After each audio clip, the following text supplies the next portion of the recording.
Et bonjour à tous, on vous retrouve à nouveau dans une vidéo concernant l'étiquetage avec Laura de chez Alma Food. Laura, merci de nous accorder encore de ton temps et de tes connaissances pour enseigner les passionnés de cuisine dans la rédaction de leurs étiquettes pour faire de leur passion une réelle activité. Laura, je te laisse à nouveau te présenter pour ceux qui ne te connaissent pas encore. Oui, donc bonjour à tous. Donc, je suis Laura, responsable réglementaire chez Alma Food, donc, qui est une start-up bretonne euh, qui a été fondée en 2019 et qui a pour objectif d'accompagner les producteurs, donc agriculteurs, agricultrices, ainsi que les artisans de l'alimentaire qui travaillent en local et en circuit court dans la partie commercialisation de leurs produits, notamment au niveau de la question de l'étiquetage. En fait, on va vous accompagner dans la rédaction de tout le contenu réglementaire de vos étiquettes et également, bien sûr, dans l'impression ensuite de ces étiquettes pour la commercialisation. Mais on peut bien sûr répondre à toute autre question que vous pourriez avoir au niveau de cette commercialisation, que ce soit au niveau de création de code barres, que ce soit au niveau de labels, etc. La moindre, enfin voilà, je suis en mesure, ou je vais essayer d'être en mesure de répondre à la moindre question que vous pouvez avoir par rapport à l'étiquetage et à la commercialisation de vos produits. Voilà, on ne va pas hésiter à faire appel à des experts. Donc, la moindre question que vous pourriez avoir par rapport à ça, mon objectif et ma raison de travailler et d'être là, c'est de répondre à toutes ces questions. Exactement. Et encore merci pour tous ceux qui nous écoutent, Laura, d'être présente pour nous présenter toutes ces infos concernant l'étiquetage. Concernant Business Passion Cuisine, si on a fait appel à Laura et à Alma Food, c'est parce que l'étiquetage entre dans le process de création d'activité. Et puis, c'est toujours plus intéressant de s'appuyer sur des experts de la réglementation de l'étiquetage pour vous permettre de faire les choses correctement et sereinement pour votre activité. Donc, comme vous le savez, moi, j'accompagne les passionnés de cuisine dans le lancement et le développement de leur activité autour de leur passion. Et puis, on a forcément, à un moment donné, besoin d'étiqueter correctement ces produits, d'où notre partenariat avec Alma Food. Donc, Laura, je te laisse reprendre la main donc, sur la présentation concernant donc la vente en ligne et puis les notions importantes sur la description des produits. Oui, merci Sarah. Du coup, à la suite donc, des précédentes vidéos que nous avons pu faire, là, pendant lesquelles vous avez pu apprendre quelles sont voilà, toutes les mentions obligatoires à faire figurer sur une étiquette, comment est-ce qu'on va rédiger chacune de ces mentions de façon légale. La question à se poser quand on va faire de la vente en ligne, ça s'est beaucoup développé avec la crise, que ce soit aussi bien là, direct du e-commerce ou de la commande tout simplement au travers de Drive ou autre, on va avoir un règlement, enfin, des règles également à suivre qui sont toujours listées dans le règlement INCO, donc au niveau de l'information consommateur, où on a vraiment toute une partie concernant cette vente à distance. Alors moi, j'appelle ça vente en ligne. On a la notion de e-commerce, de vente à distance, de drive, etc. Enfin voilà, plein de termes qui englobent tout simplement le fait que le client peut trouver sur Internet le produit et l'acheter. Donc soit l'acheter là directement comme cette page que j'ai pu faire, ou sinon le précommander. L'idée ici est que le client n'a pas le produit sous les yeux. Là, on est sur le cas du préemballé. On a forcément une étiquette sur le produit. Bon, là, on a présenté en plus, on a essayé de mettre en avant le produit, vraiment d'avoir une photo qui donne envie. Donc, on ne voit pas l'étiquette du produit. Là, l'idée, c'est que le client ne l'a pas dans les mains. Il ne peut pas vraiment voir l'étiquette. Mais il doit être en mesure d'obtenir exactement les mêmes informations sur le produit que s'il l'avait devant les yeux et qu'il pouvait lire directement son étiquette. Et ça, c'est des choses qui sont assez souvent, on va avoir des aspects qui vont être de temps en temps oubliés sur certains sites de vente en ligne. Et l'idée, c'est que tous les éléments dont on a parlé dans les vidéos précédentes, avec les différentes mentions obligatoires à faire figurer sur les étiquettes, tous ces éléments-là, on doit les faire figurer sur son site de vente en ligne. Donc là, on va avoir, je vais les lister les uns après les autres, mais à partir du moment où on décide de vendre en ligne, on a exactement le même raisonnement à mettre en place que quand on va créer l'étiquette de son produit. En général, l'étiquette est déjà faite, donc on a juste à se resservir des bonnes informations et de les mettre en forme pour que le consommateur puisse avoir accès à toutes ces informations. Donc, on va avoir bien sûr la dénomination de notre produit, sa quantité nette. Là, effectivement, on est sur un produit pré-emballé, donc on a un poids à afficher sur la page de notre produit. On va avoir la notion, bien entendu, toujours d'identification du producteur. Donc là, qui est peut-être un petit peu moins pertinente quand on est sur son propre site. Mettons, voilà, vous avez votre site internet à vous, vous avez une boutique directement sur votre site internet.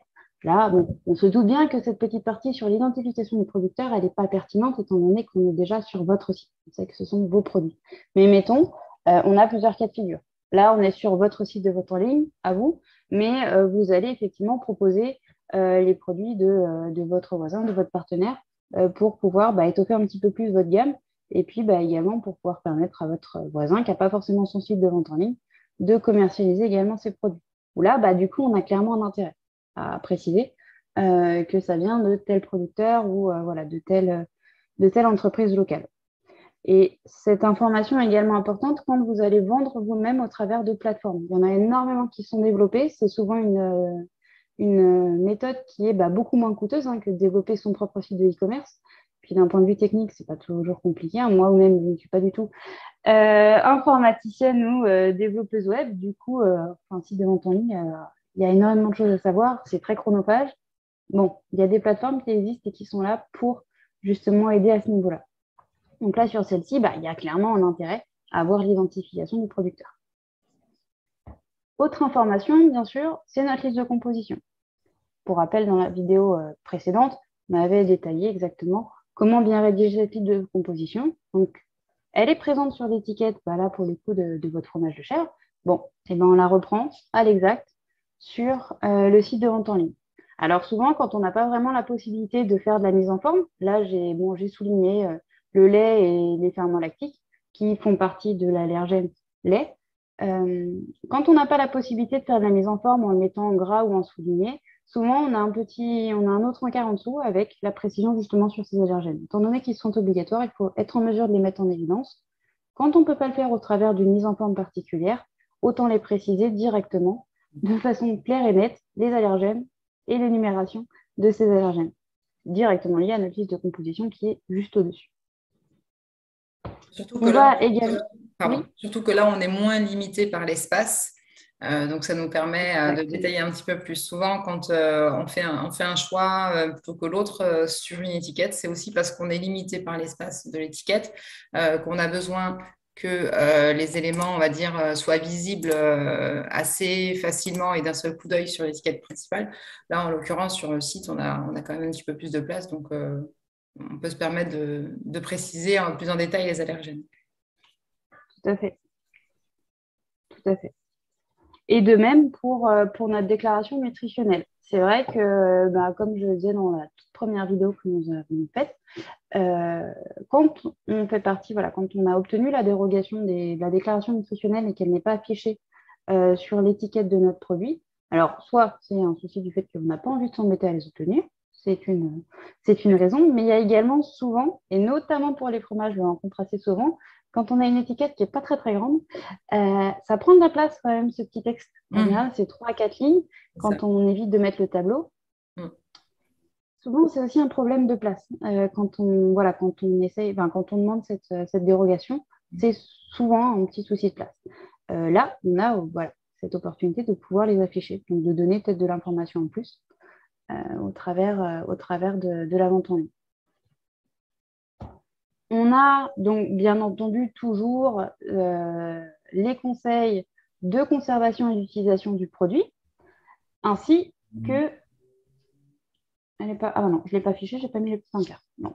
Donc, notre mode de conservation, notre mode d'utilisation, qui va être en fait lié à notre DLC et le numéro de lot. Là, la question qu'on peut se poser, c'est bien gentil, mais je ne vais pas m'amuser à chaque fois, en l'occurrence là, pour un chèvre frais, en plus, on est sur du coup un produit frais, avec une DLC courte. Je ne vais pas m'amuser à chaque fois que je fais un nouveau lot, de rafficher la DLC et le numéro de lot sur ma page de vente en ligne. Là, l'idée, c'est qu'effectivement, cette information est la seule, en fait, qui n'a pas obligation de figurer sur la vente en ligne. quand on compare avec un produit préemballé qu'on a dans la main. D'accord. La seule obligation qu'on a, c'est que de toute façon, le consommateur doit l'avoir à un moment donné, mais on peut considérer que cette information, il l'aura une fois qu'il aura le produit dans les mains. À partir du moment où il a cette information, DLC, numéro de lot, une fois qu'il a reçu le produit, c'est bon. Donc, généralement, soit c'est une information qui est affichée sur comment dire, le bon de livraison, ou directement, au final, sur l'étiquette du produit, parce que vous allez livrer votre produit comme vous le présentez en rayon ou sur votre étal, c'est tout simplement avec son étiquette. Là, pour le coup, sur laquelle on a cette DLC. Donc, c'est la seule information qui n'a pas obligation à figurer sur le site. Alors moi, pour le coup, c'est vrai que j'aime bien le préciser. Là, tout simplement, DLC numéro de lot présent sur l'étiquette du produit. Donc, sous-entendu, à la réception du produit, vous aurez cette information-là. On peut préciser, effectivement, pour certains, quand on a des fins de lot ou des fins de stock, qu'on est sur des DLC courtes. Ça, c'est quelque chose qui se fait de plus en plus, anti-gaspi. L'idée est quand même de valoriser les DLC courtes. Donc, c'est quelque chose qui peut être amené également. Okay. Et dernière information, là pour le coup, étant donné qu'on n'a pas le produit sous les yeux, on n'a pas forcément l'étal devant nous, donc on n'a pas l'information du prix. Donc là, étant donné qu'on est sur un site où on peut directement acheter sur le site, le prix, bien entendu, va être obligatoire. Donc là, on a le prix à la pièce, mais souvent on ramène le prix au kilo ou au litre, au kilo pour du fromage, mais qui est également obligatoire à faire figurer à un moment donné, même si on le vend à la pièce. Cette information étant obligatoire pour tous, ça permet les petites comparaisons également. Toujours ces comparaisons entre deux produits similaires, mais cette information doit tout de même figurer. Voilà pour un produit préemballé. Alors, on peut voir, si j'enlève toutes mes petites bulles, qu'il y a toute une partie qui est la partie chèvre fermier avec la présentation du fromage de chèvre et la présentation des producteurs qui font clairement pas partie des mentions obligatoires. Et là, on a cette notion de place. On a la place sur un site internet d'en dire un peu plus. Là, c'est tout l'intérêt, comme si vous aviez le client en face de vous, de mettre en valeur, de mettre en avant votre produit. Et quoi de mieux pour mettre en avant le produit que, bien sûr, d'expliquer comment il est fabriqué, ça d'accord, mais aussi de présenter le producteur en lui-même, donc soit là, pour le coup, la ferme, soit votre atelier de transformation, votre vocation à exercer ce métier, vraiment l'amour, la passion que vous mettez dans votre travail. Là, il y a clairement un intérêt à mettre toutes ces informations-là en avant pour... Effectivement, comme je l'explique dans les différentes vidéos que je fais et dans les formations, cette partie-là est vraiment essentielle dès lors qu'on fait de la vente en ligne, puisque le produit n'est pas, on peut pas le toucher, on ne peut pas le sentir, on ne peut pas le voir en fait. On est sur du virtuel, donc il faut absolument mettre en œuvre tous les moyens pour donner envie au consommateur d'acheter le produit, pour lui donner envie de s'intéresser un peu plus à notre produit, notre histoire et notre activité plutôt qu'à une autre. Donc, ces informations telles que la photo, telles que la description du produit qu'on voit là, qui ne sont pas des mentions obligatoires, ou encore l'histoire du producteur ou l'histoire du chef ou de la pâtissière ou autre. Tout ça, en fait, sont des informations ultra importantes pour donner envie et pousser à l'achat du produit et à la commande. Donc, effectivement, ce n'est pas obligatoire, mais c'est bien de le mettre, c'est ultra conseillé. Ça permet de pallier au fait que on soit sur un produit qu'on ne peut pas sentir, qu'on ne peut pas goûter, qu'on ne peut pas toucher, et contrairement à c'est une boutique physique ou bien un commerçant ambulant sur un marché, etc., qui généralement nous propose de goûter les produits. Donc là, effectivement, c'est la vitrine de l'activité, c'est la vitrine du produit. Donc c'est vraiment très important d'avoir ces éléments-là au-delà des éléments, des infos réglementaires et obligatoires. Je te laisse enchaîner. Et du coup, moi, je vais enchaîner. Afficher les petites bulles. Voilà. Sur l'autre partie, étant donné qu'on avait présenté dans la vidéo précédente les règles d'étiquetage pour les produits non préemballés, donc sous-entendu les produits vendus en vrac. Mm. C'est vrai qu'il y a aussi cet aspect-là, la vente en ligne, ça se fait de plus en plus au niveau du vrac, où en fait on va proposer des formats. Enfin, voilà, au final, ce n'est pas le consommateur qui va lui-même sélectionner, enfin voilà, emballer son produit ou sélectionner la quantité qu'il souhaite, mais on va quand même lui proposer une alternative pour quand même aller dans cette optique de zéro emballage. C'est quand même la vocation première du vrac. Donc, dans la même idée que les produits préemballés, on va avoir certaines obligations.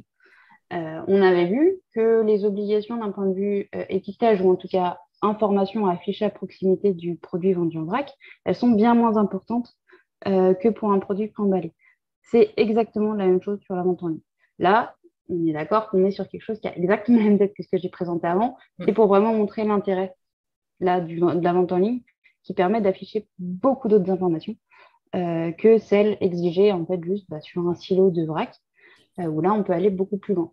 Mais l'idée, c'est qu'en termes d'informations obligatoires, on va tout simplement, voilà, si je les affiche toutes, avoir, hop, voilà, nos 3 informations obligatoires pour le vrac, c'est-à-dire le nom du produit, bien entendu, les allergènes qui sont présents, donc qui vont être représentés ici, et le prix au kilo. Là, on va rajouter, bien entendu, étant donné qu'on est sur un achat en ligne, quelle quantité veut veut le consommateur, hein, forcément. Donc là, l'idée, alors il y a plein de systèmes qui existent. Le plus simple, en général, c'est de proposer plusieurs formats au consommateur pour qu'il puisse choisir lui, la quantité qu'il souhaite. Après, il y a tout un système de consigne qui est mis en place. C'est un autre sujet. Mais l'idée est de faire figurer au minimum ces 4 informations-là. Et par la suite, bien sûr, on peut afficher plein d'autres infos. C'est là que, effectivement, à la différence de la vente en silo, où c'est un peu difficile des fois de mettre à jour toutes les infos sur tous les silos, là, en ligne, c'est un petit peu plus simple, un peu plus rapide, où on peut se permettre d'afficher notre liste de composition, nos valeurs nutritionnelles, là, les conseils de conservation, et puis, comme on vient de le dire, la présentation de notre producteur, du produit en lui-même, qui là est essentiel. Ok. Bon, effectivement, c'est intéressant de voir que on est sur un produit sur du vrac et on retrouve les mêmes infos, donc non obligatoires, que celles qu'on avait donc, sur les étiquettes. Enfin, qu'on n'avait pas du coup, qu'on n'était pas obligé d'indiquer sur Voilà, l'étiquette physique. c'est ça. On peut avoir au final quelque chose de très épuré pour du vrac sur Oui. la vente en ligne, mais là, encore, je voulais pas mettre un exemple qui reprenait exactement ça, parce que on a vraiment cette mise en avant au travers de cette présentation plus détaillée de tout cet intérêt d'avoir les informations en plus. Mais l'idée, c'est qu'on peut être vraiment, oui, sur quelque chose de très, très épuré, ce qui souvent n'a, comment dire, alors après, moi, c'est uniquement là, j'ai aucune étude qui l'atteste, c'est des oui-dire. C'est vrai que autant quand on va dans un magasin vrac, bon, on n'est pas forcément toutes les infos qu'on veut sur la composition ou autre dans le magasin, c'est moins un problème. On est en général, quand on y va, dans cette optique de réduction des emballages, etc. Ouais. Au final, quand on achète du vrac en ligne, bizarrement, on est un peu plus bloqué quand on n'a pas les informations Oui, détaillées. oui, bien sûr. Oui, on n'a pas la proximité avec le commerçant Voilà, qui nous rassure au final. Parce que le fait d'acheter chez un commerçant, on sait chez qui on a acheté, donc demain on a un souci ou autre, on sait à qui s'adresser. Là, on a besoin d'être beaucoup plus rassuré sur la vente en ligne, donc plus on aura d'informations sur l'origine des produits, sur le procédé de fabrication ou autre, et plus on sera rassuré justement de commander ces produits en ligne.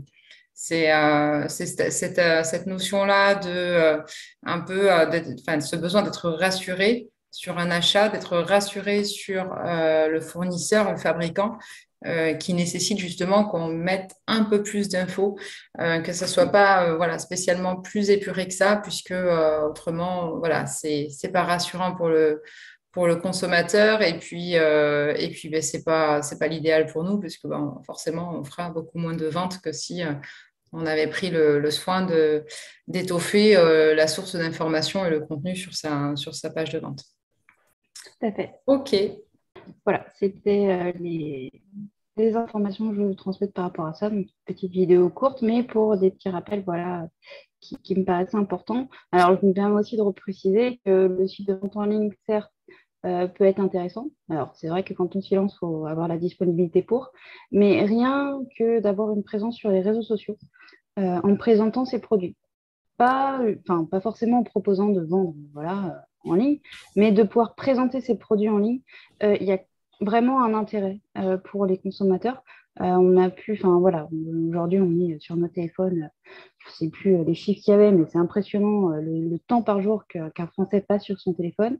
Donc, les réseaux sociaux sont vraiment un vecteur d'information très important. Et là, il y a vraiment un enjeu pour créer ce lien Tout à de fait. proximité avec le client qui est très, très important au travers de ces réseaux-là. Alors, Et pour la présenter précision, son produit tout à fait. Et à pour la son intérêt. précision, le chiffre clé à retenir, c'est plus de 5 heures et demie, je crois, passées par jour par Ouais, individu sur les réseaux, tout réseau confondu. Donc, effectivement, vraiment très, très important de penser à présenter ses produits, présenter son histoire et son activité sur les réseaux. C'est certes du travail. C'est aussi des connaissances. Maintenant, aujourd'hui, voilà, et vous avez un tas de formations qui sont disponibles un peu partout pour vous permettre d'utiliser correctement les différents réseaux en sachant évidemment que vous ne pourrez pas être présent partout. Mais ce qui est bien au départ, c'est de tâtonner un petit peu sur voilà, Facebook, Instagram, TikTok. Hein, il y en a aussi qui se présentent leurs produits sur TikTok maintenant. Et en fait, de voir en fonction de l'évolution quel réseau nous apporte le plus de retours, sur quels réseaux sont le plus présents nos clients cibles, et puis ensuite se concentrer petit à petit sur l'un ou l'autre. Voilà, ça peut être YouTube, ça peut être Facebook, Instagram. Et donc, faire ça au démarrage, et puis il sera toujours temps par la suite, quand l'activité tournera correctement, de faire appel aussi à un community manager pour gérer tout ça et puis faire vivre au maximum les réseaux, mais toujours avec cette volonté de présenter ses produits et faire parler de ses produits et de la qualité de ses produits.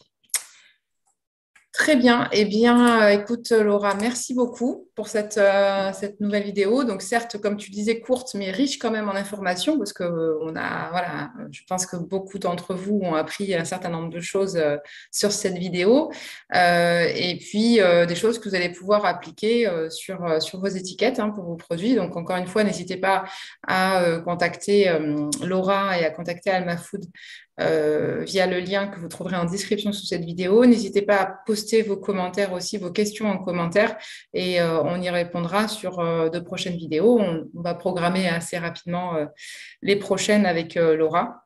Voilà, donc si ça vous a plu, encore une fois, si cette vidéo vous a plu, n'hésitez pas à vous abonner à la chaîne et à aller visiter la chaîne d'Alma Food. Une page Facebook aussi, hein, Laura, c'est ça? oui, tout à fait. Alors, au nom d'Alma et Margot, qui effectivement est la solution Ok, qu'on développe. très bien. Du coup, pour le coup, oui, c'est ça. Facebook, YouTube, Instagram, Twitter. Vous allez avoir, au travers d'Alma et Margot, Ok. vous allez pouvoir retrouver nos comptes. Très bien, ça marche. Bon, on mettra les liens sous la vidéo en description. Tout à fait. Super, merci beaucoup Laura. Et puis à vous, je vous dis à très vite pour une nouvelle vidéo.